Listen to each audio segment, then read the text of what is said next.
Ladies and gentlemen, welcome to episode 168 of Petey's Awesome Guest Panel. And yes, I did flubber a little bit. I'm sorry. We're at almost 200 episodes. I'm so used to this by now. But before we introduce tonight's legendary guest star name, we're introducing returning guest star tonight, who not only have I had the pleasure and privilege of knowing for years now, but he's also one of my favorite voice actors. Let's meet tonight's co-host for this evening. First off, a gentleman who is one of my dear friends, and that is Dan Romano.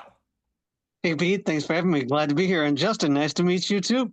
You too. It's so fun to be here. Thanks, Dan. It's always a pleasure to have you, Dan. And you know what? This is going to be a fun night. Guarantee you. It's going to be just like the first interview I did with our legendary guest star. Also joining us tonight, we have from the land from down under, the wonderful Miss Jessie Devine. Hi! Jess, where am I going to go with this? What am I going to say? That you love my optimism and positivity. I didn't even have to say it. You said it for me. And also, just as a spur of the moment, also introducing tonight's co-host. He's just making his way into the room right now. He is the Ed McMahon to my Johnny Carson, and that is Mr. Christopher Petey. How are you today, Chris? Hey, yo. Hanging in there. Sorry, I just hopped on. It's okay. And by the way, Chris, ddid you finally patent that hey-o? Because, Ed had that hi-o, but can you patent that hey-o? I'm still having to work on that, man. Damn it. We'll get there. Also, speaking of, longtime friends, though, I would also introduce tonight's, returning co-host, a gentleman that I've known for many years. A gentleman just like our guest star tonight. We go back for decades, though. And he is the man that I can honestly say, was a precursor to my podcast. And he's the host of Cloverleaf Radio. And that is Mr. Ian Boothby. Hey, everybody. How's it going? Good to see you, Petey, Justin, Chris. Loving that beer. Got one too myself, man. Everybody's looking good. Welcome. Used to be longer, but my girlfriend really wanted to shave it. Ian, it's always great to have you back, buddy. I'm so glad you joined us for tonight. Now, introducing tonight, returning guest star tonight, he's a man that I have the utmost respect for. He is a man who has starred in many of my favorite projects growing up, such as Life with Louie, Hey Arnold, Picket Fences, Erie, Indiana. This man is a walking icon. He is a very charismatic gentleman, and I'm very proud to welcome him back, and that is the legendary Justin Shenkarow. Justin, welcome back, man. How are you? I'm great, Petey. What an incredible opening. I tell you, I got to bring you on as my agent.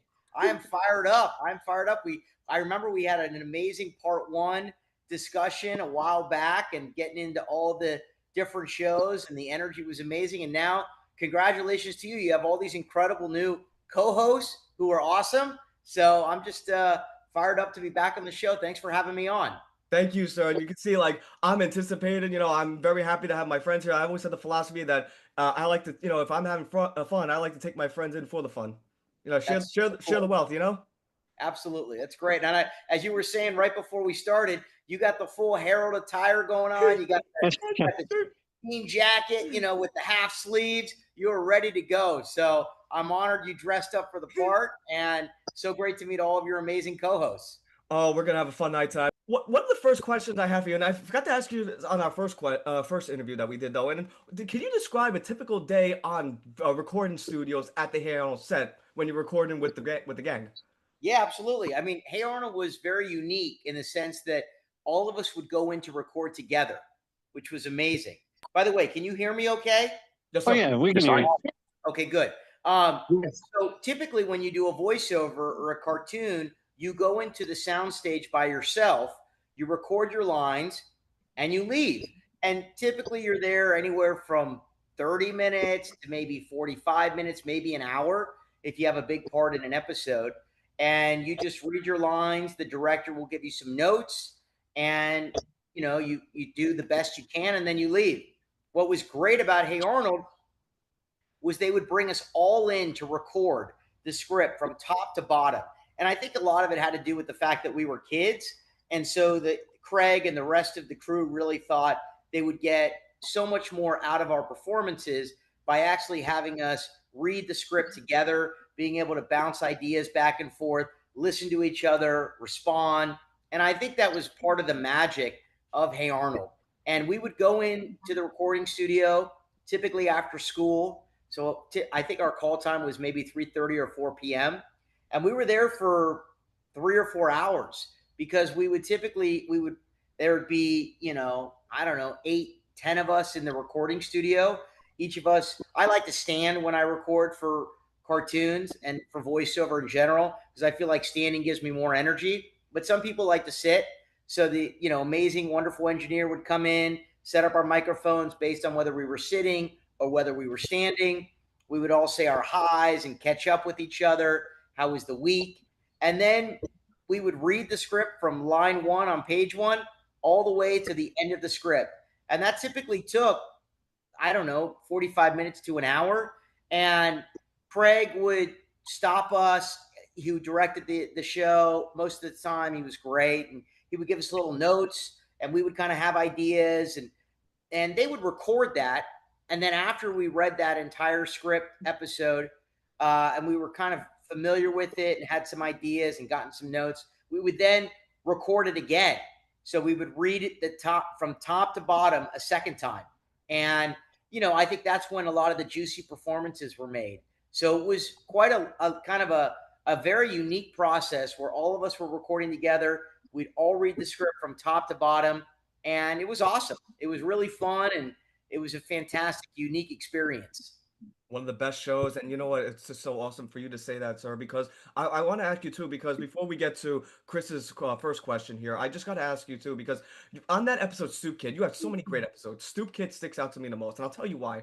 Because that was the first time we've ever seen, and I could be wrong, you can correct me if I'm wrong here, Justin, but this was the first time we see two of those famous voice actors that voiced 90s bullies, and that was you and Danny Cookskate in the same episode, because you had Danny, who voiced Montana Max in the past, and of course you voiced, and we're gonna get into that later, and that is Glenn on Life with Louie. Though I was just curious to know, like, did you get to record with Danny like when doing the Stoop Kid episode, or it was separate?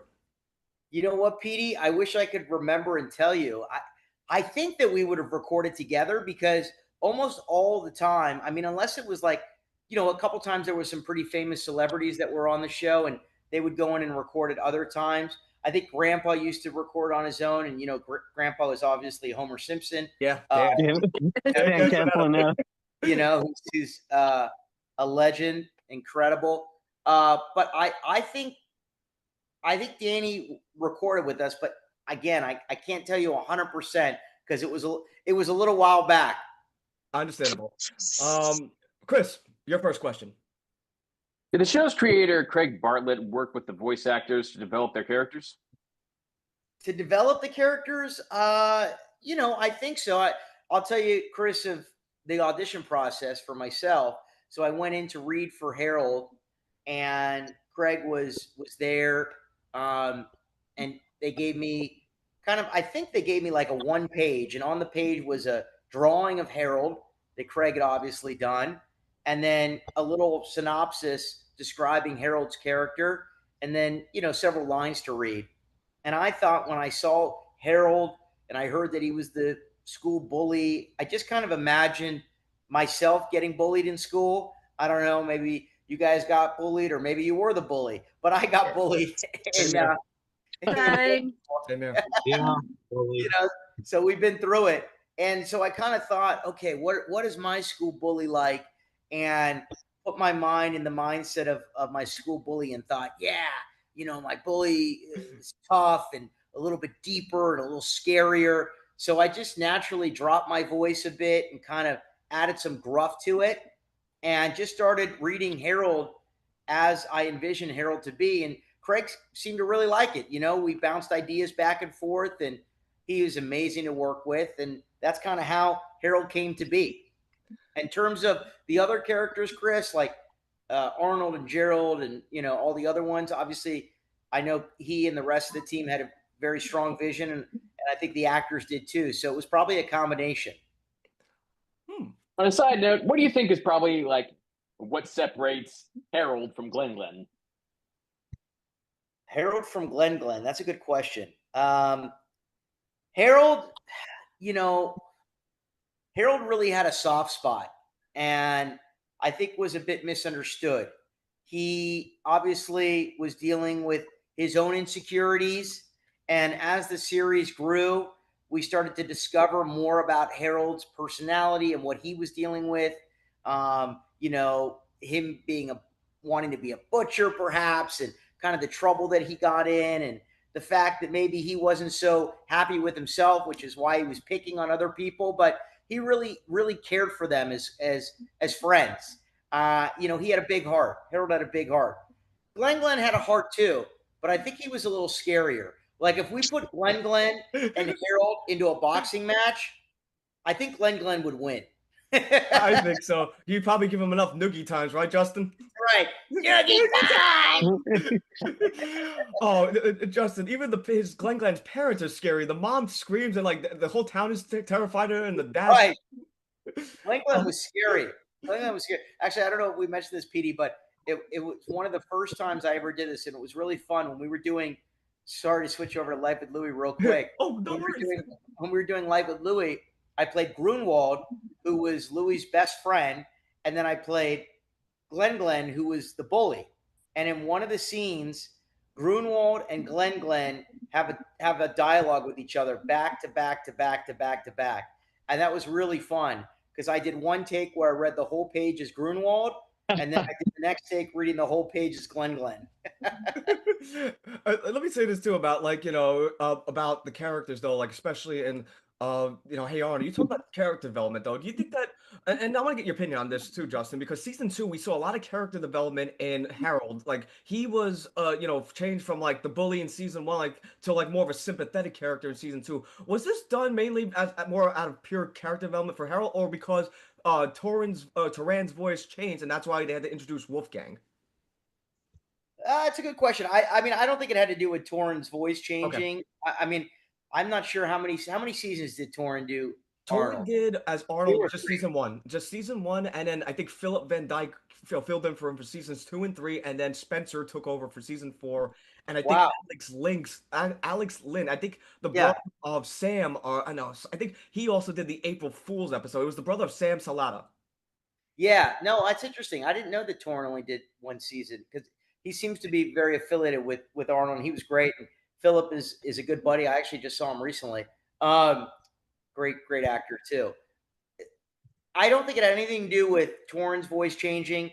One of the things about Arnold, obviously, they would switch him out for a new actor once the actor's voice changed because they wanted Arnold to be very consistent with that voice. But I think it was just more of the character development of, okay, we got a second season for Hey Arnold. Where are these characters going to go? How are they going to grow? How are they going to evolve? And I love the evolution of Harold's character. And I think it was just a natural evolution to see where he was going and give something a little bit different to the audience. Very true. And before Dan asks his question, though, I want to bring up to Ian, too, because, Justin, have you ever watched the show, John Lovett's, the animated show, The Critic? Yeah, it's very funny. Okay. Me and Ian are huge fans of The Critics, and we're also huge fans of Life with Louie. And that's why I saw, like, the friendship that Louie had with Grunwald reminds me so much of the friendship that Jay Sherman had with Jeremy Hawk. And I always think Grunwald reminded me of a young Jeremy Hawk. And Ian, I don't know if you agree or disagree with on that, but that's what I saw. Like, that's what I got from it. Well, yes, but I was also wondering, can I do my Jeremy Hawk? Why not? I've tried not bathing. I've tried not bathing. I've even tried talking like this. That's cool, brother. Good.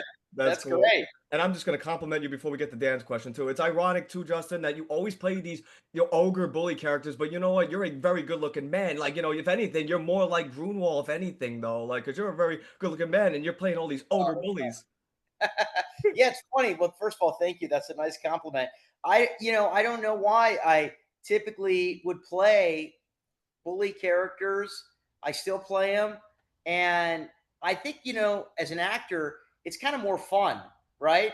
It's always good. I played a few best friends from Eddie on Lloyd in Space to Grunwald on Life with Louie. And, I played a lot of those characters as well. And that's always good. But a bully is, more of a villain kind of character. And you have a lot more of a dynamic range that you can bring to a bully or a villain, from the scary, angry bully part to the sweet and angelic, misunderstood, to the comedy that a bully can bring. And I just have gravitated towards it. And I think it's just because I've had more fun with it. I mean, by the way, so it's safe to say that you prefer playing the antagonist to the protagonist, right? Sure. I mean, I mean, look, as actors, we're happy to work on any parts we're able to get. We're grateful to work, but the antagonist gives you a lot more juice. It gives you a lot more kind of range to play with. Couldn't agree more. If I was an actor, I'd definitely play villain. Yeah. Dan, Same. sorry about that, my man. Your first question? Oh no, it's fine. I actually got two other questions. Now I'll ask my other one. But so you got me curious since you say you would record for like almost 3 hours at times. How many? It got me curious. How many episodes would you guys record a day in the studio? And then I'm just like, how old were you too, if I may ask? If Sure. that's cool. Yeah, we would just record one episode a day, obviously, because we were there for quite a long time. Some shows you record 2 episodes in a day because obviously you're moving quicker and you're typically the only actor there doing your lines. But for Hey Arnold, we would just do one. We would do one a week. I don't remember where we'd come in on a Tuesday or a Wednesday. I vaguely remember it was Wednesday. I think Wednesday at like 3:15, 3:30 p.m. was our call time. We recorded out of a little studio in Burbank. And then the second question, I'm sorry, what was it again, Dan? How old were you, because Oh, that's how cool. old was I? Yeah, I think I started when I was 12 and a half, 13 when we did the pilot. And then I recorded Hey Arnold all the way until I was in college. So See, that's so cool. I think that's so fascinating. yeah, Cool. So. 19, 20 years old, I think, roughly. Maybe I think we did Hey Arnold for like 8 years. I vaguely remember. I mean, we did 5 seasons, but it took a while to record those over time. Yeah. Plus, they did a movie recent or a TV Yes. movie too. Were you in that too? Yeah, we're Oh, yeah. actually. Yeah. Did you want That's to talk? awesome. Did you want to talk about? Because that was actually one of the questions we had, though. Did you want to talk about your return as Harold Berman in the 2017 Hey Arnold Jungle movie? By the way, congratulations on the success of that movie. Oh, thank you. Yeah, and to answer both your questions, yes, Dan, we did a Paramount film. We did a feature film of Hey Arnold, which came out in the movie theaters. That was back in the day. Oh yeah, I remember that. Yep, 2002. Von Scheck. Yeah, 2002. So I would have been 21, 22 at that time. So just post college. And I remember walking down the red carpet at Paramount Studios when we had the premiere of it. That was really fun. And then back, as Petey mentioned, 2017, we did did we do 2 or 3 movies, TV movies? I think there were 2, right? There was 2. I think it was The Journal, Yeah. and then it was the Jungle movie. That's right. Thank you. So we did 2 made-for-TV movies, and that was awesome, but also a bit stressful because we all had to go in and re-audition for our characters. Really? And I remember we had to go to Nickelodeon and read in front of Craig, and they also had, I'm not sure, and it was another big director there who was great, and several producers. So there's probably like 8 or 9 people in the room, and I listened to Harold a lot in preparation for that audition. Was watching a lot of Hey Arnold episodes, and I actually took a tape recorder and I recorded Harold off of Nickelodeon, like just listening to it on the TV, and then I would play it for myself and do it, and then play it for myself and do it, just to try to make sure I could get it as close to Harold from back in the day as possible. And the good thing is that when I had gotten Harold, I had lowered my voice because I was a kid at the time. So I thought, naturally, lower your voice because a bully is kind of deeper and rougher. So now kind of my natural voice was a little bit more of Harold, and I actually had to raise it up a little bit, make it a little bit higher to reach where Harold was. But yeah, I went in and we had a great audition process, and fortunately I could still do Harold very well. So was able to get it and record it. And it was kind of funny because for the made for TV movies back in 2017, it was with a new Sid and Stinky. So the Sid and Stinky that I was recording with, those actors, they were young. I mean, maybe 10 or 11. So I was like, and we were all 3 of us in the booth together. So it was like, here I was as an adult with the young Sid and Stinky, and we were all kind of, best friends. in the episode recording together. So that was kind of funny and really great. And I think they turned out awesome. Whatever happened to like the original Sticky? I think it was Christopher Wahlberg. It was Christopher, right? Christopher Wahlberg Yeah, and Sam he's Slatter, great. right? Yeah, yeah, they were great. Sometimes, like every now and then, I'll just Google, where they are or what's happening with them. And I think most of the actors from the show just went on to do other things in life. I don't know if I think a few of us have remained actors, but several of them have gone on to just be adults and have other jobs, which is great too. And I think Chris and Sam are just living their best lives doing other things. I wish them the best, though. I mean, I love their work on Hey Arnold, especially Me too. Sam is Oh, stinky with his paranoia. Oh, it was just they classic. were so great. They were so great. We had so much fun working together, and they were a blast.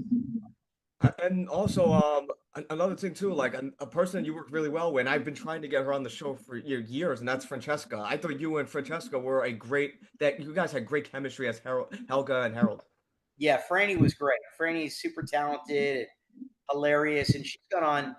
I think she has her PhD, and she's doing really interesting things in the academic world, from what I see online, which is fantastic, and I wish her the best.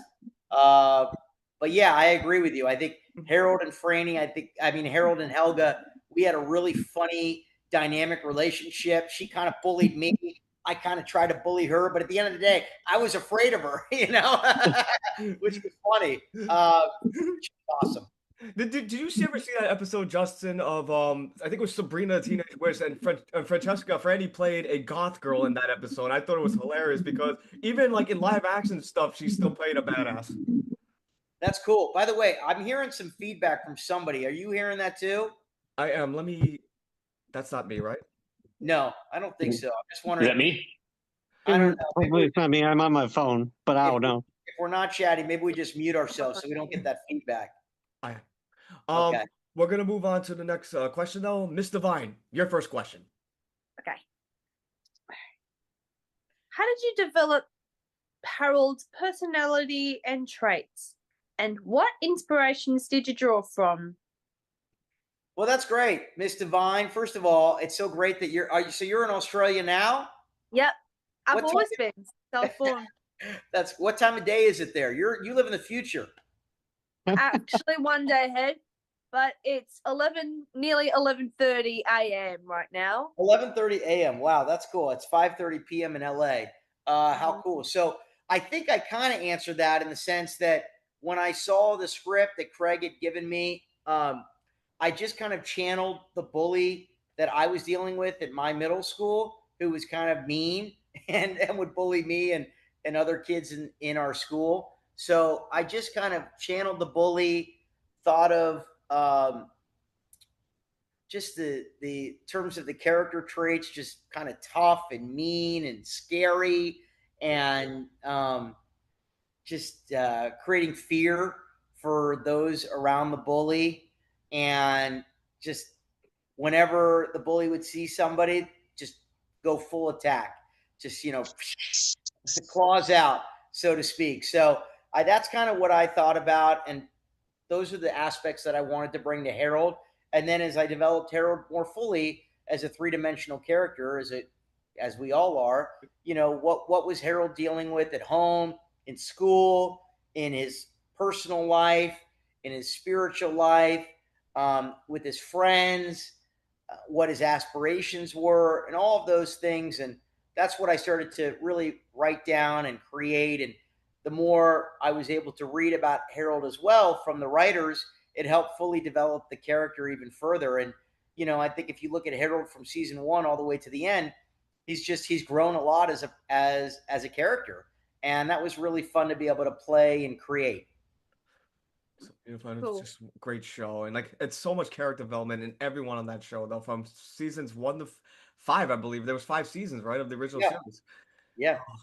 Just classic. And I gotta ask you too, as far as a question, like before we get to Ian's question too, like we brought up Life with Louie earlier. Though I just want to ask this really quickly before we get to Ian's question. When working on Life with Louie, much like Craig Bartlett, did Louie Anderson help develop the character Glenn or Mike Grunwald with you? Not directly with me. I don't actually think I met Louis until we started doing the show. Really? I don't think he was there for the audition process. I don't recall that. I just remember getting the audition for my agent to play and audition for both Grunwald and Glen going into the studio and recording, and just kind of bringing what I thought would be who their personalities and characters to the microphone, bring it to life. So obviously he was instrumental in writing the show and creating the show and creating, the character traits that I read. But as actors, we're the ones who just kind of go in there and really help bring that character to life, and use our voice and use our acting skills to try to bring this fully three-dimensional animated character to life. Kind of funny story about Louis. I would tell my agent that when I would go in and record Louis, speaking of which, Louis was one of those shows where I would go in by myself just to read the lines, and then I would leave. And I would always tell my agent to please book me to record after Louis, because Louis always had an incredible spread of food. He had like just so much amazing food. And, obviously there would be a lot of leftovers. So I would go in and I would eat all the goodies and all the leftovers. And then I would record my part. And, I got to meet Louis many times, and he was an amazing person. So generous and kind and funny. So funny. What a loss to have lost him.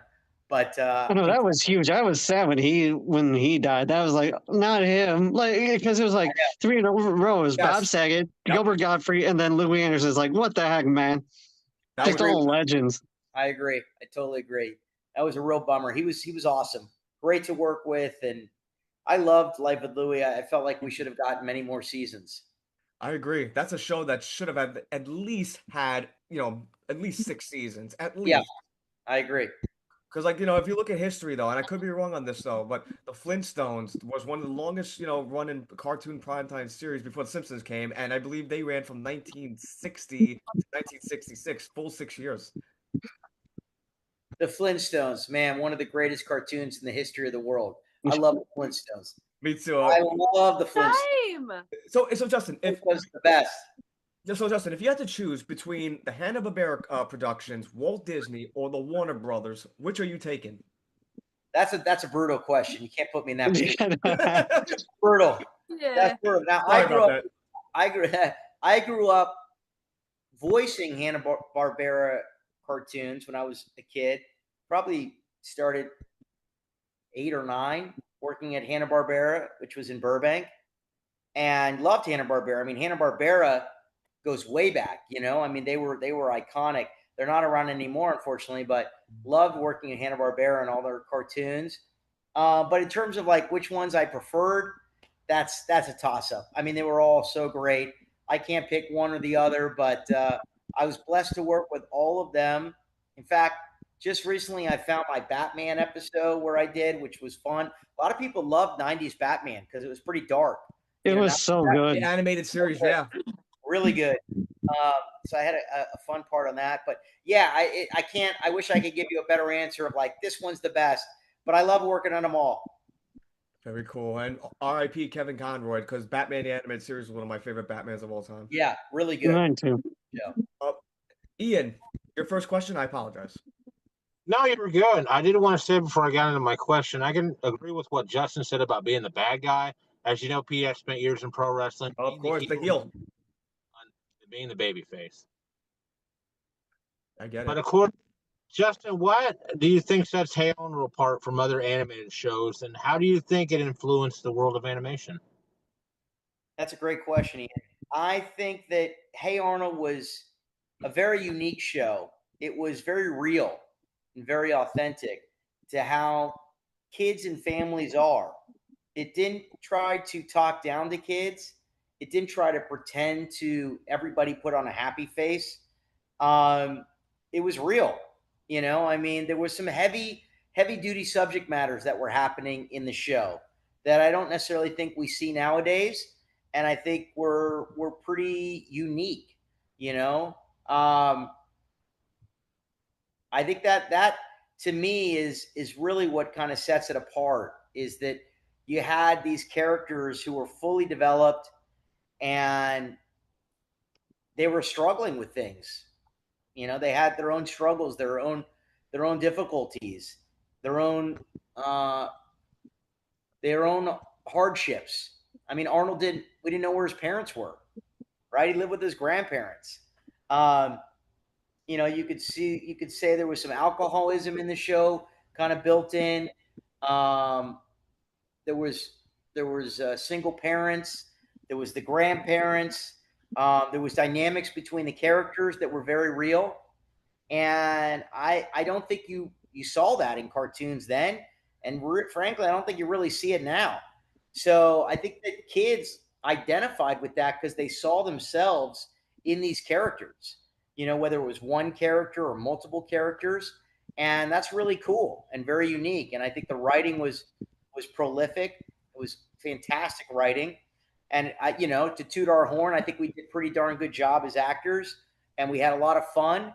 And I think working together as kids, playing kids and being kids, brought an authenticity to the show that is pretty unique. A lot of times they'll bring in adults to play kids, and adults are good as well, obviously, playing kids. But there's a natural authenticity and empathy and uniqueness to kids being kids that resonated with the show as voiceover actors as well. So yeah, I think there's a multitude of those things. And I also think the 90s were kind of a better time, right? It was pre 24/7 news cycles.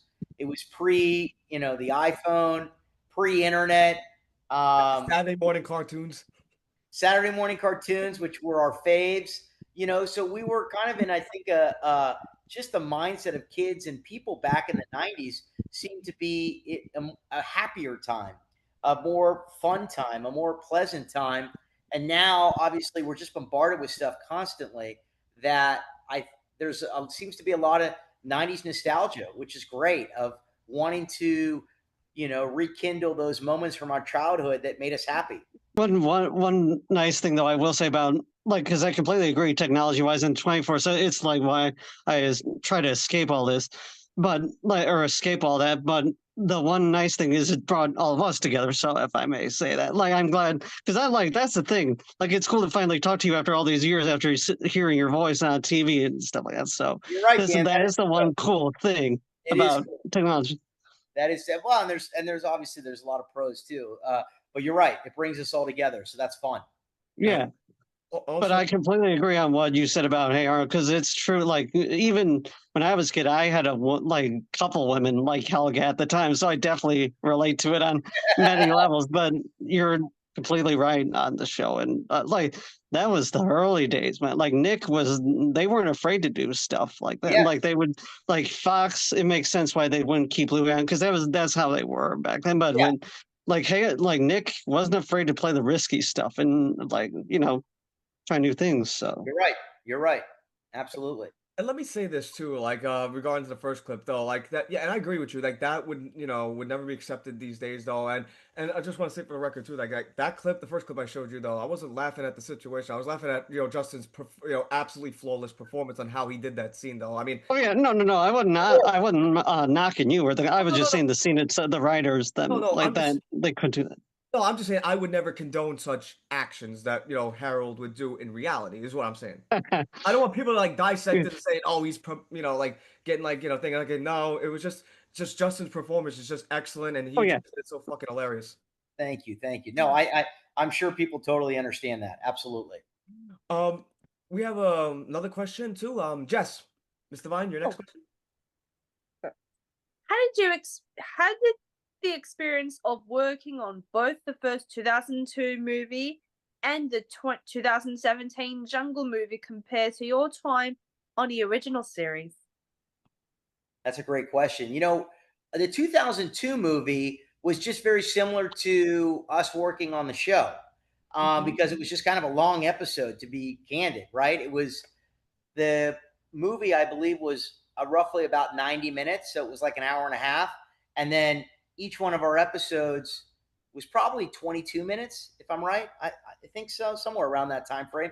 So it was just really like a long version of an episode, or I don't know, 4 episodes combined together. So I believe when we did the movie, it was the same experience where we all got in the room and we read it from top to bottom. I think the only thing that who wasn't there was who was the bad guy in the First movie? 2002? Yeah, Yeah. I think his name was Von Scheck. Von Scheck. It wasn't Alfred Molina, was it? He was in the remake. No, that the guy that played Von Scheck in the second movie. I'm actually gonna look that guy up though. I Okay. think it was Vincent something. Let me see. Hey Arnold movie, 2002 movie. I'm gonna look that up right now really quickly. There we The go, Dan. That's one of the good things about the technology. We can look up an answer right now. right here. The gentleman's name was no, that's not him. Oh wait, oh it is him. And he passed away recently. Paul Savino. Oh, Paul Paul Sorvino, Savino. man, he was great. Paul Sorvino was iconic. So yeah, I don't know if Paul was in the room with us because obviously he was a pretty big famous person at the time. I'm not sure. I don't recall if he was there. I mean, I remember meeting him at the premiere, and he was an icon. But besides Paul, all of us actors were in the room again, reading the script from top to bottom. And so, therefore, it wasn't that different for our experience because that's what we were used to. The big difference was when we did the remakes in 2017 because, I was an adult. Some of us were adults, some were little kids. And we didn't all get in the room together to read the scripts top to bottom. We just kind of read our scenes with the other actors who were in them. So I was in a booth with Sid and Stinky, and we did our lines together, and that was a lot of fun. And then all of us got together for the premiere, which was great, and we did some fun stuff at Comic-Con.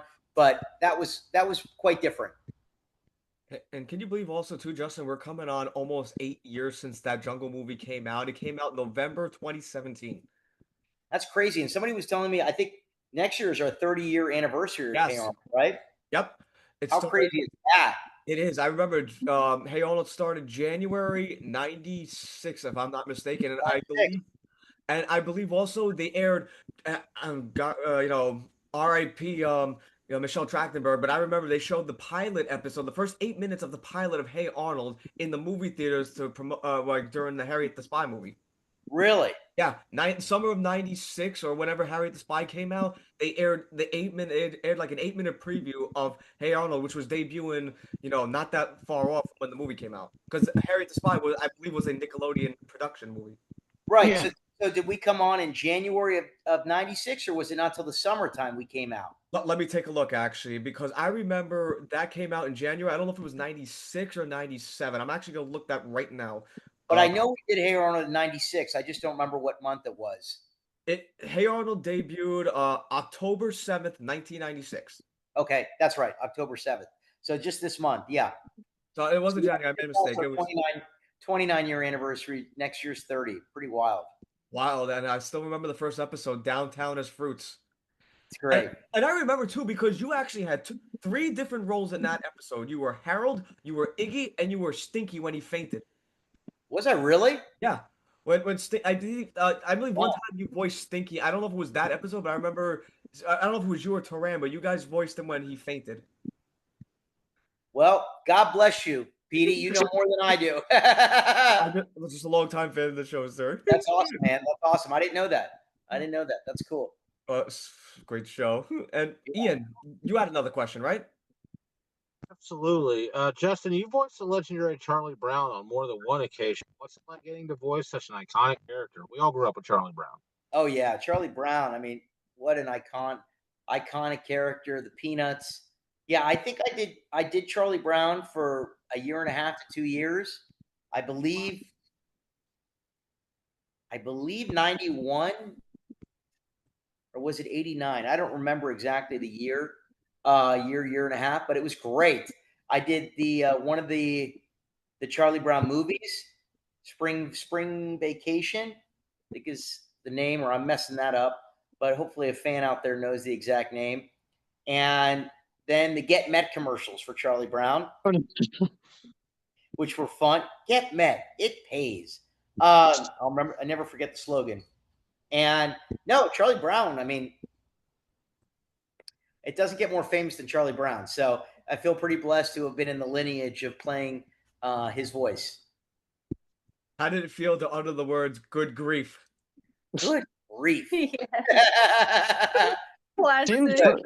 I could be wrong, but didn't Fergie also do a voice in Charlie Brown too? I thought I remember hearing that, but I could be wrong. Could be. I didn't work with her, but yeah, I mean, Fergie was a 'Cause child. I thought it'd be around the same time when you did, because like if it was 89 or 91, it was somewhere like because you'd probably young too then. But Yeah, I think actually what's unique, Dan, about Charlie Brown is that we would go in only on our own. I don't think we recorded together. So okay, she could have been in it, and I just never met her. We're gonna pass the questions to, of course, Dan too, and also Justin. You know, like how in Life of Louie you have Glenn. Oh, I think Chris, we got.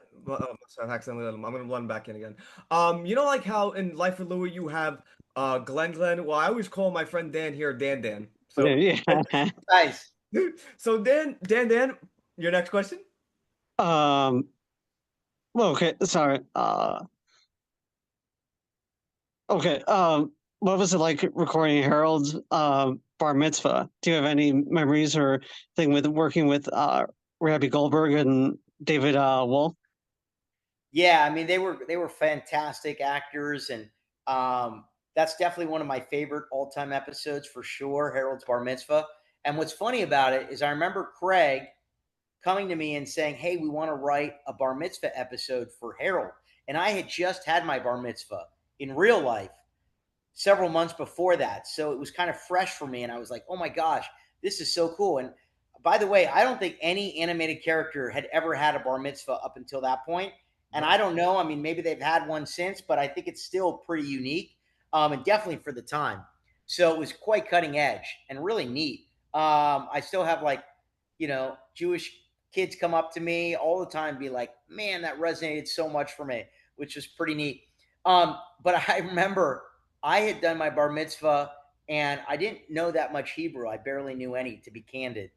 But I had a very close friend of mine who was like really religious, very Orthodox, and he knew a ton of Hebrew. So I went to him, and his name is Danny, actually. No Daniel. way. His name is Daniel, but I call him Danny. We're still really good buds.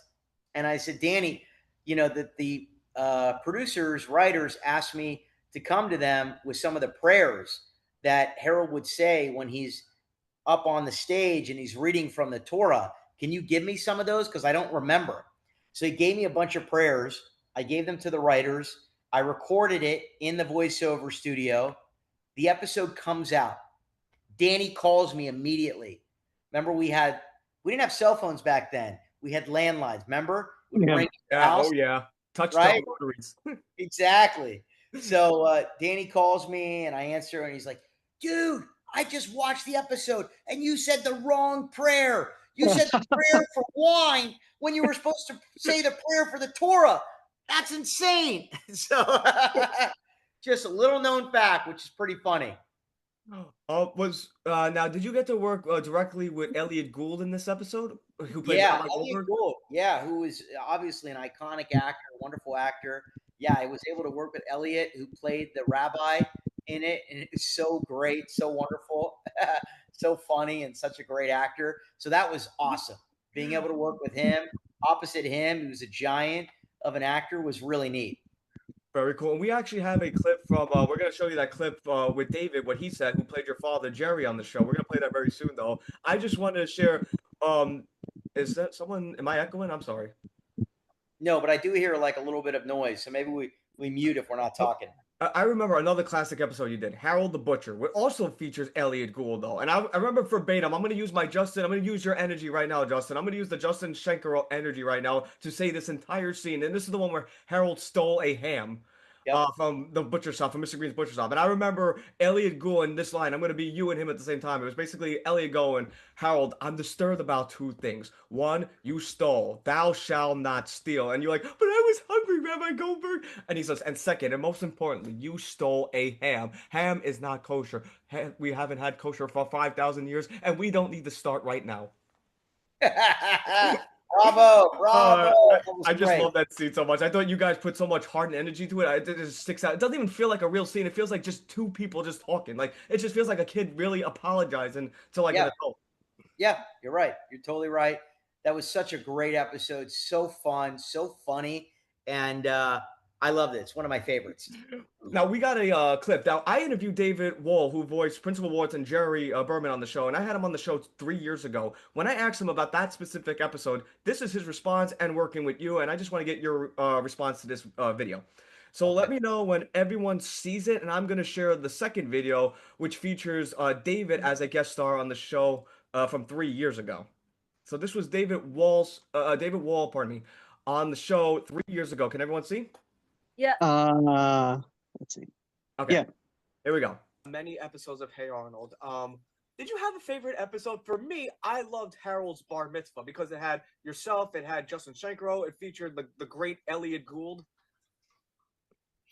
Yeah, I don't remember him being there when I was there, but I do remember I watched that episode. It was a very good episode. It is. Yeah, I mean, a lot of them blur into each other because I didn't necessarily see all the episodes the way you did. But I remember that one as being a good one. Cool. Your thoughts, Justin? Well, first of all, I'll say this though myself. I don't remember you rocking a beard back then. Shit. Oh yeah, that was there was No Shave November, my friend. Well, it did say November 2022, so that was No Shave November. Yeah. I'm sorry. What were you gonna say, Justin? No. First of all, how cool! It's very cool to see David, on your show so many years after we did Hey Arnold, which is great. It was great. I mean, very complimentary to hear that he liked watching the episode and enjoyed all of us working together. I mean, what a talented actor. So, whenever you get a compliment from a fellow colleague that you respect and revere, it's very heartwarming.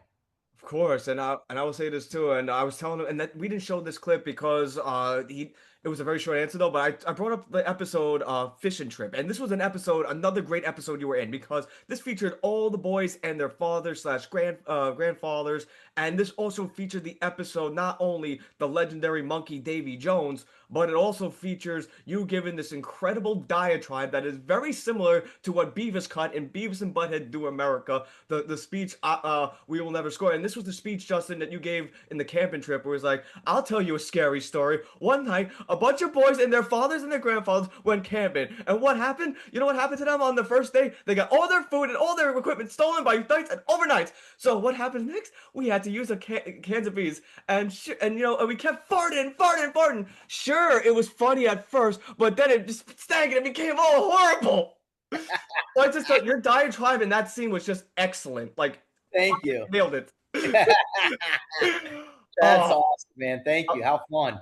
My face was red out of just laughing because I just can't believe how much energy you just put in that one scene. I was like, damn, Justin really fucking emoted on that one. We gotta bring it. Yeah. Ian, your next question. Alrighty, Justin, how did you approach voicing Michael Grunwald, and what traits did you bring to the character? How was it voicing Grunwald? Great. I mean, I always thought of Grunwald as Louis' best friend. So it was more of, thinking of how to support Louis and be there for him as a buddy, what we could do together as friends, how we could kind of get in trouble together, do mischievous things, have fun. So that's kind of how I envisioned Grunwald, and just thought about my close friends and our relationships and bringing those same traits to Grunwald's character. Yeah, Dan, your next question. Sorry, one minute. No worries. Okay. So, what was it like working on Erie, Indiana? How'd you land the role of Simon Holmes? Oh, that's a good question. Justin, Let me sorry, go on, Petey. No, I don't mean to interrupt, Justin, but I just want to ask you too. Was this your first first live action show that you did? I just was curious to know. Sure. I will answer. I'm going to turn on the light here because I noticed it's getting a little dark. So give me one sec. No We'll turn on problem. light so we have a little bit more light. No worries. There we go. Let there be light. There we go. We got a little bit more light. So yeah, so for Erie, that was the first live action show. I was a series regular where I was in every episode, but it wasn't the first live action show I had been on. I had done several guest appearances where I was in one episode of a show. I did Fresh Prince of Bel-Air, Who's the Boss, a lot of shows up until that point. And I did a couple recurring roles where I was in a few episodes of a series, but that was my first series regular. And it's definitely one of my favorite roles and favorite shows I ever worked on. And it was quite an arduous route to get that part. I actually had 11 auditions, 11, which is crazy. I had to go to casting and then the directors and the producers and numerous times, and then the production company and the network and the studio. And then I remember at the network, which is the final callback where it's between you and maybe one other person or maybe two other people, which is a very kind of stressful situation because you're sitting in a room, you see your competition, and you know that one of you is going to get the part and the other two or the other person is not. I auditioned, and then a couple days later, they called my agent, who then called me and said, nah, they're going to re-audition for the part. And I was like, wait, what does that mean? Well, they didn't hire anybody, so they're going to go out and re-audition. They're going to do a brand new audition. So I was like, all right, well, I guess I didn't get that. And then a month later, they called back and they wanted me to go to network again to audition against a couple other kids that they had brought in. And then finally, I got the part. So it was definitely a significant journey to get that role of Simon, but one of the most famous, fun, amazing parts I ever got the opportunity to play. An incredible crew and cast, and we just had a blast. We had such a blast shooting that series, and that was really a bummer when we didn't get picked up for after our first season. Did you prefer Erie, Indiana, or picket fences? Well, I mean, prefer is kind of a hard question to answer. Picket was great. We did 4 years of picket fences, and it was a very different role playing Matthew, Tom Skerritt's son, and Kathy Baker's son. And we were in a family, and Adam and Holly were my brother and sister, and it was great. It was an awesome series, a brilliant series, an incredible cast, very robust, very different from Erie. We were a small cast, and I was pretty much the lead of the show with Omri.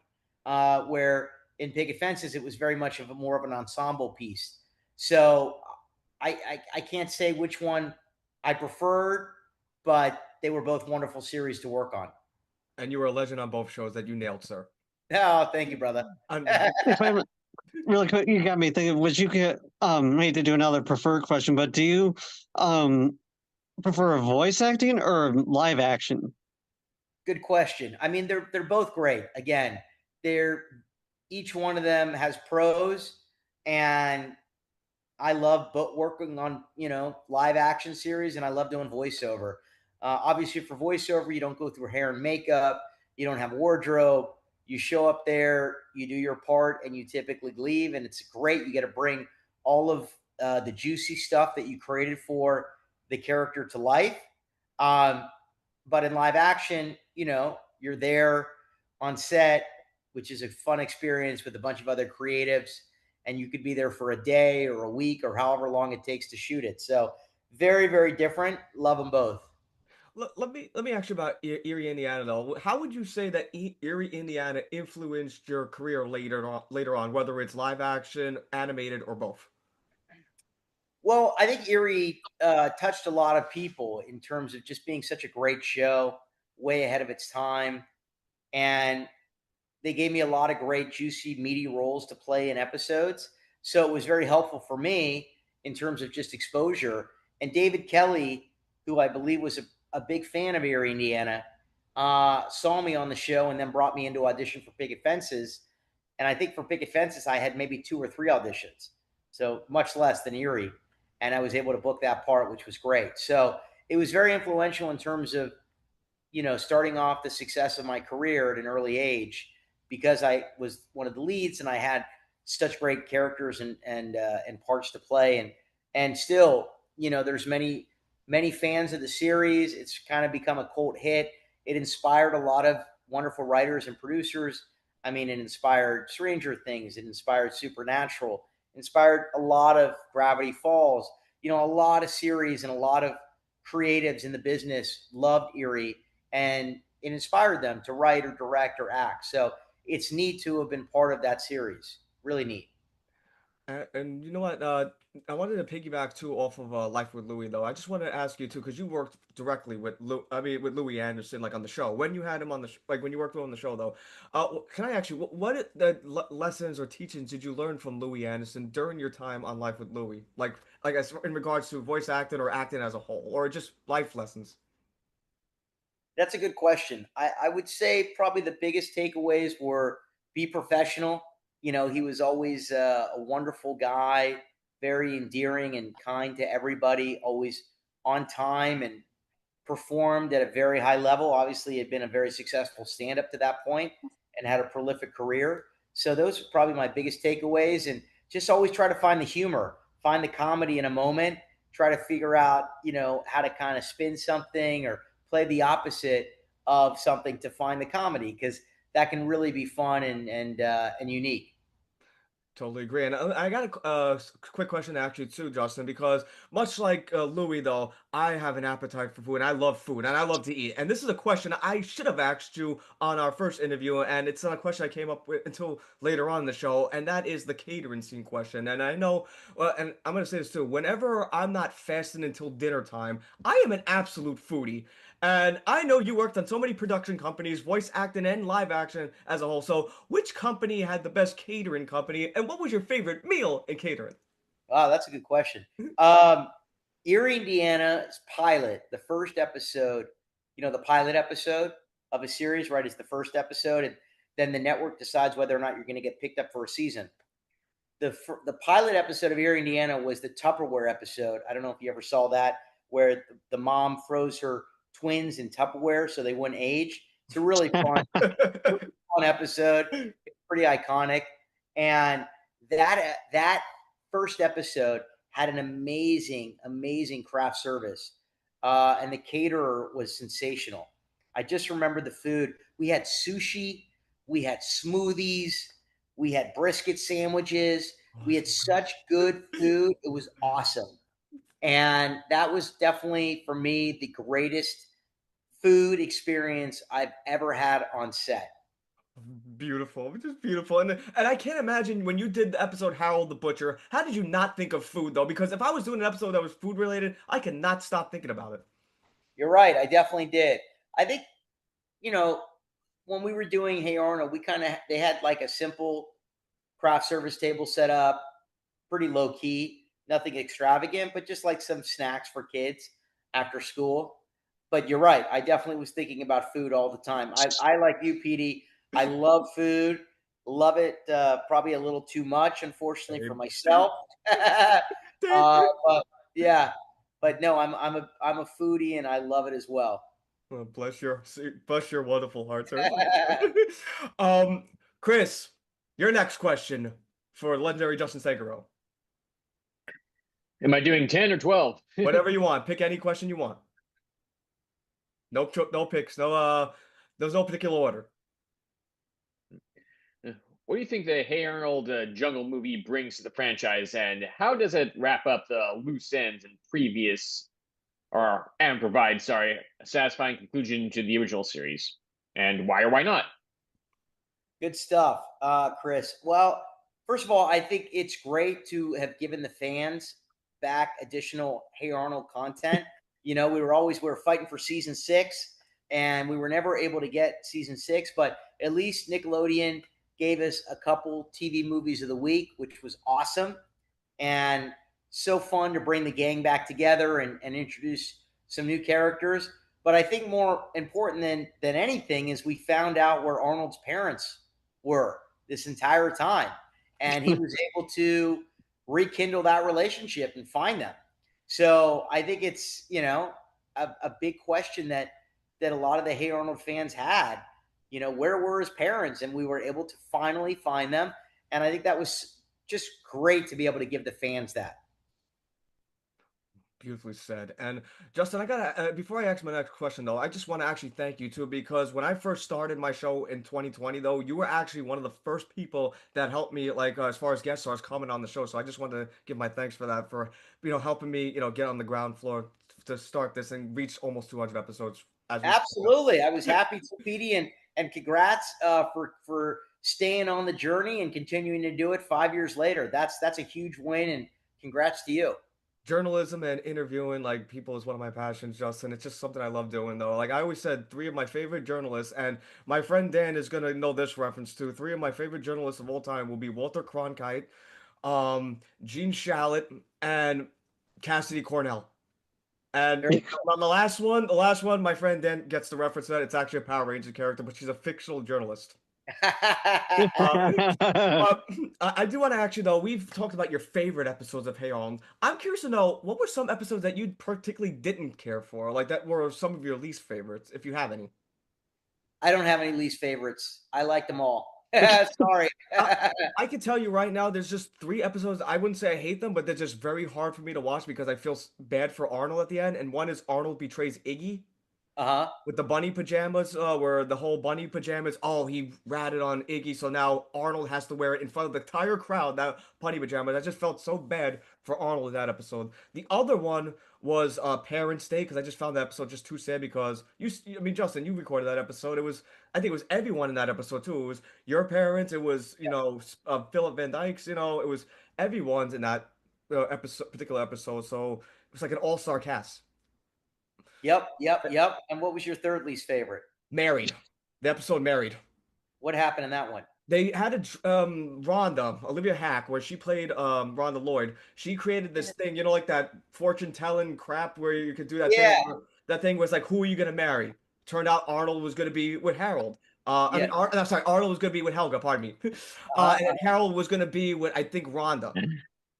I got them confused. And then Arnold was like, when Arnold found out about this, he was, to his horror and to Helga's delight. Like, and that night, Arnold was having this horrific nightmare of what it was like being married to Helga and having kids with them. It was just a rotten lifestyle. But Helga, on the other hand, was picturing a more positive dream where she was president of the United States and Arnold was the first man. That's awesome. That's funny. But we got a couple more questions before we wrap up, though, Justin. And of course, one of the questions that we want to ask goes to Dan, though. So, Dan, what was one of the questions that you had again for Justin? I think that's any questions? Sorry, I'm looking. Yeah. Sorry. It's okay. Give me a minute. A lot of these he's already answered, but if not, if you have another question, don't let me know. We'll go to another, and we'll just get back to you. Oh yeah, would you care coming back to me? Not a problem. In the meantime, when you figure it out, Chris, your next question. How do you think Glenn Gindlen's character evolved over the course of the series of Life with Louie? And did you have any favorite episodes or storylines featuring him? I'm sorry, I got to pass on this one, Chris. I don't remember.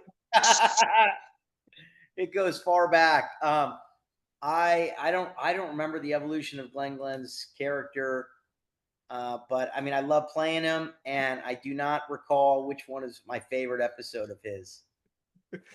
Well, I can say that my favorite episode featuring Glenn was the camping episode where Louie and Glenn both get lost. And Glenn sort of just like puts aside his bullying on Louie until they can actually get unlost. And at the end of the episode, he pretty much just goes back to his old ways. that actually is a really fun one. That's probably my favorite too. That's cool. I'm at the risk of giving Ian PTSD, because I remember when I first interviewed you on his show, though I actually did your impression. So I'm actually gonna do an impression. I'm gonna actually pay homage to you, Justin, and recreate that scene right now from that camping episode Chris just said. And that was at the end when he goes, "Hey Loogie, you know what time it is? 3 o'clock. Wrong! It's 20 seconds till noogie time! 10, 9, 8, 7, 6, 5, 4, 3, 2, 1. Oh, shoot. I think I dropped the camera. Sorry about that. That's great. That is great. Whew, I'm getting so excited. The camera won't even stay still. Sorry about that, folks. No worries. That's all right. It's not live television. It's pre-recorded stuff. Sorry. There we go. We'll ignore that in the background. Editing, You it's would all always, good. You know, you would always either try to do Harold's voice or Glenn's voice, and yeah, it's just like no one can actually do it better than you, Justin, because I've done it before. I just couldn't nail it. Oh, Justin. That's Oh, pretty good. That's pretty good. even when you scream as Harold, like you're like, ah, I'm dumb as a rock. I'm dumber than a bag of hammers. My favorite Harold line was, Repeat that. remember the episode where he had the kitten cupcake? Yeah. And like a negotiator is trying to like tell him to like calm down or something like that, and he's trying to get him to like get out of the building with the cat, Oh, I but remember. he doesn't like find the right words. That, and also too, like that was a classic, and that was also season 2. That was the episode where Justin, you remember when you did the opera as the clown, and I just remember you did a fucking phenomenal job as an opera singer. Oh my gosh, that was so funny. Yeah, that was wild. That was great. Super fun. There were 2 things that blew my mind in that episode. One was you singing as a Pegaleo, the sad clown. And then if I pronounce that incorrectly, I'm sorry about that. And also in that episode, how Turan actually was able to do his voice as Arnold during the singing voice, even though he was already Wolfgang at this point, and he stopped doing the voice of Arnold. So I thought that was really cool that he actually reprised his voice as Arnold for season 2, just for his singing part. That is cool. That's very cool. Yeah. The nice thing about the show was, even though, when Torin's voice got a little bit lower, like they brought him back to play Wolfgang, and they would always really try to bring back actors to play other parts. So that was super nice. They did the same thing too with Philip, right? They brought him back, and they brought back that Ludwig character, which ironically they named the bullies after like musicians, though. Like they named Wolfgang after Mozart, and then Ludwig after Beethoven. I know, isn't that funny? It is. Yeah. It's like the Ninja Turtles that all named That's after clever. Renaissance artists. Yep, exactly. It's pretty neat. I gotta ask. We're gonna go around the room with our final questions, though. Before I ask my final questions, and we're gonna start on the row on top, and that is the guy that I would say was the precursor to my show, and that is Mr. Ian. Your final comment and/or question for Justin Shenkarow. Well, I did have a final question. Of course, we've talked a lot about life with Louis and Hey Arnold, but I'm going to go a little different. You also got to work on the video game LA Noire, and although it's over a decade old now, I just played about a week ago, still holds up with wonderful graphics and character designs. What was this experience like? I'm sure it was different than many other video games. Thanks. Great question. Yeah, I mean, we did mocap for that. We did mocap for it, didn't we, Ian? Or did we do mocap for LA Noire? Pretty sure. Well, yeah, I think all the characters did mocap, didn't they? Yeah. So that was my first time doing mocap. And I remember I went into the studio in Culver City in LA, and they outfitted me in this full suit. They put all these dots all over me, and they put me in a room, and they had all these cameras. I'd never experienced anything like it before. It was pretty interesting and unique. So it was very fun and different. And I love working on the show and working on the game. And as you said, it holds up. It's I think an iconic game. Really, really well done. And it was a totally different experience for me that I'd never had before, but super cool. Very cool. Before we get to Dan's final comment and question, though, I just gotta ask you: would you say voice in video games and voice in animation like shows is similar, or there's some kind of difference between the two? I have both. I mean, there's similarities and there's some differences. I mean, I think probably the biggest difference is that a lot of times when you're done with the video game session, you have to go through and kind of give a million grunts and efforts and dying effects, depending on your character. And that can be pretty strenuous on your voice. So, yeah, I mean, they're great as well, but I personally prefer doing cartoons. Very cool. And by the way, you're just perfect in both of them, by the way. The way you emote, I never seen someone emote like that, like especially the way you did with Harold and Glenn. It just feels so, genuine. Thank you, buddy. No problem. Dan, your final question and or comment for the legendary Justin Shenkarow. Okay, so Justin, here's a question. Like you mentioned cons, by chance, are you doing any Chicago conventions? Because it'd be cool to meet you in person. It would be cool. Hey, I haven't done really any cons. So I have friends that have done a bunch of cons. I've never done them. I don't quite know how they work or how they operate. I don't know if fans have to request me or not, but I would totally be up for doing a Chicago con. I love Chicago. It's an awesome city. I was actually there. I was there in early June to see some friends of mine who moved to the West Loop. Oh, no So way. Okay. yeah, I'd be up for it. If you know of a Chicago con, maybe reach out to them and tell them you want me to come, and maybe they'll reach out to me. It'd be great to meet in person for sure. I'd love that. That'd be so. Yeah, I can think of a couple right offhand. I would love to see you at. It'd be so cool. Awesome, Dan. All right, let's do it. Justin, you're in LA, right? Yeah, I live in LA. Out of curiosity, like, because I'm actually visiting California next year as part of my honeymoon, though, in August. Nice. And like as part of a 3 week stay in Cali.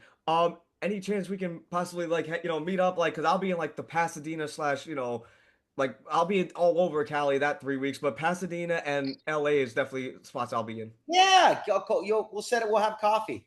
We'll set it up. You'll let me know like a couple weeks in advance, and we'll do a coffee. Awesome, man! I can't wait. Yeah. Now we're gonna move on to the next person. Ms. Devine, your final comment and or question for Justin Shenkarow. Of course.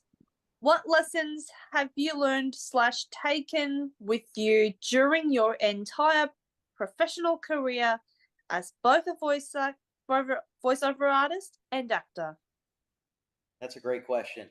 I would say, there's a lot of lessons, and I'm always learning new ones, just like all of us are as human beings and adults in whatever careers we're pursuing.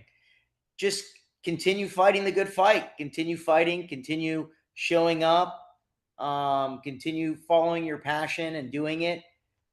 In our business, there's a lot of peaks and valleys where you work a lot and then you don't work a lot, and you just got to continue the journey and enjoy the journey because there really is no destination.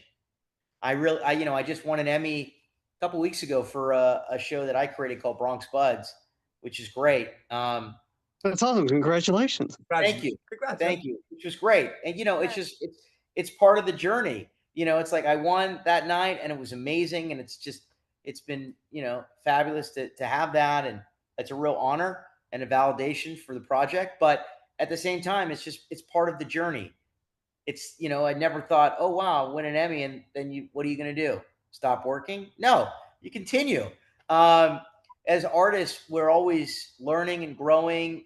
I'm actually already thinking about, okay, we're coming into 2026. I want to get back into an acting class and maybe jump back into an improv class. So we're always growing, always learning. As artists, we're always evolving. There's no perfection. There's no end date. There's no end goal. It's just continuing to work, continuing to study, continuing to be on set with other creatives, and just pushing. Just keep improving until you can't improve anymore. Right, but there is no perfect improvement. There's just constant growth. You're just always growing and learning. There's no I'm done. That's the life of an artist. So I think that's probably, I guess the biggest takeaway is I don't think that was very eloquent the way I said it, but that's kind of what's top of mind. No, I think that's fantastic advice because for example, I'm working on my own films myself as we speak, and it's just you're right on that. It's not easy. It's just you got that's the thing. I'm working on 3 clips right now. Put on my channel, but you're right. You got to keep topping yourself and keep it just that's a lot of people talk about retiring when they get old. I don't plan on retiring, and it sounds like the same. Like you and I, we're just going to go till we're. And that's I love that. Got it. It's not. We don't have it's not a 9 to 5. It's not a 9 to 5, Monday to Friday, weekends off. That's not the way being. That's not the role or life of an actor. The The life is, we always want to be working. We're actually Yeah. quite upset when we're not working because we love what we do. We're very passionate about it. It's upsetting when we're not working. We love working. So if we're not on set, we got to be creating like you're doing. We got to be writing. We got to be shooting a short film. We got to be in acting class. We got to be talking to other creatives, thinking and creating, because that's what we're built to do. I'd love to collab with you on something too. I think that'd be great. Fun. Keep me in the loop. I will. Just to get really quick too, I guess this was so great to finally meet you too, Justin, because I've been watching you hearing you and seeing you a long time. So thanks for coming here too. It's so cool to finally meet you. So great to meet thanks you so much, too. Justin. Yeah, thank you. And always happy to come on Petey's show. He's awesome. So good times. You too, sir. You too. Everyone on this damn That's the name panel of the is show. awesome. Everyone on this damn panel is awesome. I'm just gonna say that. No pun intended. Yeah. No pun intended. Mr. Patty. Kind Pete. Thank you. And by the way, Mr. Patty, your final comment and question for legendary Justin Shenkarow. Circling back to your time on picket fences, do you feel like, or how do you feel that playing Matthew Brock influenced your career as an actor, and what opportunities do you think it led to? I mean, that's a great question. It was fantastic to play Matthew. Had a lot of really good juicy parts, juicy episodes. I learned a lot on that series, working with some brilliant actors like Tom Skerritt, Kathy Baker, Don Cheadle, Five-ish Finkel, Ray Walston. These were some of the greatest actors of my time, and I think of all times, and just was able to soak up a lot.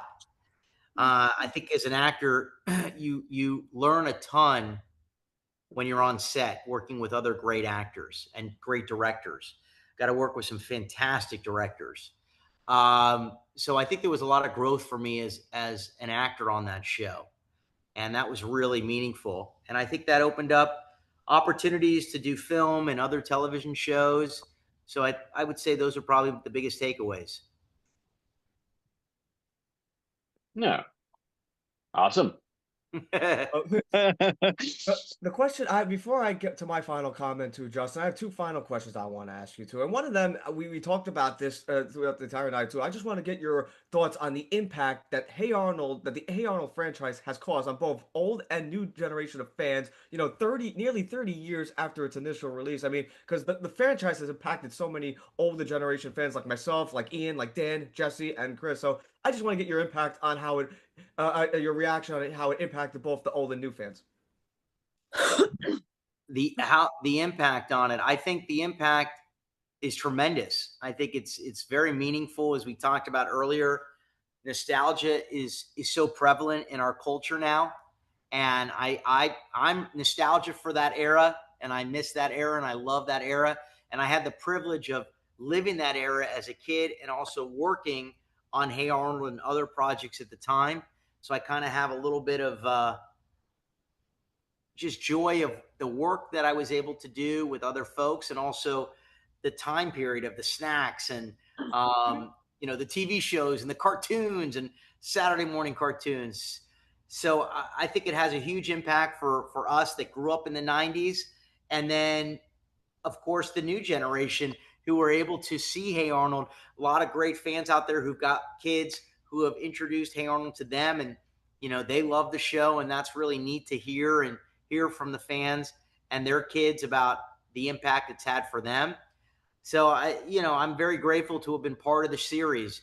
As an actor, sometimes I get the question of like, well, did you know when you're working on the show that it would be a huge success? No, absolutely not. You never know as an actor,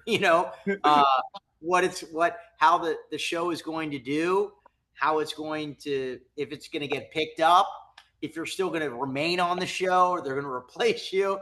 As an actor, you just try to bring your best to every episode that you're in, and you just never take for granted the opportunity that you're given to be working with such wonderful, talented creatives and actors and directors and writers and amazing crew.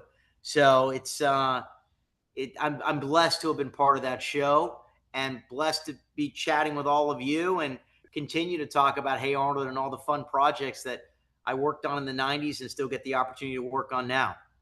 Incredible. And I still like talking to you. It's always a pleasure talking to you, Justin. I just remember like all those times we were watching Hey Arnold as a kid, watching like with Louis, even 101 Dalmatians. I believe you appeared in that one and Recess as well. Like it's just everywhere. It's like, we talked about this before, like how the 90s shows always had kids as the show, like the TV shows. I mean, look at Recess, Pepper Ann, Hey Arnold, Rugrats, all children themed shows.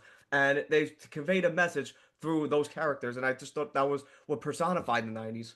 You're right. You're absolutely right. It was a unique, special time period for sure. The other question I have for you, and this is gonna be, you should know this, so this is an open mic, and that is, what's next for Justin Shenkarow? This is the part, Justin, it's an open mic. You could talk about anything you want. I am passing the proverbial microphone onto you. The floor is yours, Mr. Shenkarow. Thanks, buddy.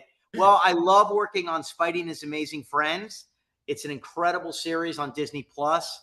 I get to play Rhino on that show, and it's so fun. Rhino's an amazing character, and the show's incredible. So I implore you to watch the show. If you haven't seen it, share it with your friends and your family. It's an incredible series. We're on season 5 now, and it's been so awesome. And also, as I mentioned, I have a little animation studio myself, and we have a great series called Bronx Buds, which we just won an Emmy for, with the New York Yankees Entertainment Network, which airs in New York, New Jersey, and Pennsylvania. So that's been a great ride. And I shot a pilot last year that I wrote, which was a lot of fun. So I'm excited for this coming year to do a lot more on-camera acting and get out there and get back into some fun, juicy classes and grow more as an actor and get back on more sets to work on camera. So I'm excited. You know, you always have my support, Justin, and I'm going to say this too. You always have my support on any project you do. And before we wrap up here, and this is going to be my final comment. So, and by the way, if this sounds like a total diatribe, it's really not. It's just basically showing my appreciation for what you've done for not just me, for Dan, for Jesse, for Chris, for Ian, for the voice acting you've done over the last years and given us so much childhood memories. And here it goes. This is what I'm going to say to you. I just want to say that you have this incredible gift, Justin, and people say I'm going to sound like a broken record, but this is more of a catchphrase than a broken record when I say this, though. But you have this incredible gift, Justin, where you could take a 35-year-old friend, a fan, and friend, like moi here, bring him way down here, bring him way, way down here, and make him feel like that 5-year-old watching Life with Louie. Make him feel like that 7-year-old watching Hey Arnold. And you just have that incredible gift, so I just wanted to say that. I appreciate that. Well, look, thanks so much for having me back on the show. Congrats to you. You got an awesome guest panel. It was a pleasure chatting with all of you too. And let's do it again at some point in the future. And this was great, Petey. Thanks for having me on the show. Thank you. And I'm going to send you a copy of this interview as soon as we're done. I'm actually going to work on it right away. All right. Before we wrap up here, this is something that you deserve, and you should have gotten this in the first episode, but I didn't have a group to do this, and that is thank you. Thank you, Justin. Thank you, Justin. Justin. Thank you, Justin. Justin. You have a wonderful night, sir, and I want to thank Dale, Jesse, Chris, and also welcome back Ian for coming back on. This was an incredible show, and I hope to have more episodes like this in the future. You all have a wonderful night. You too. Thanks for having me on, Take care, everyone. Hey, everybody. Hey, guys.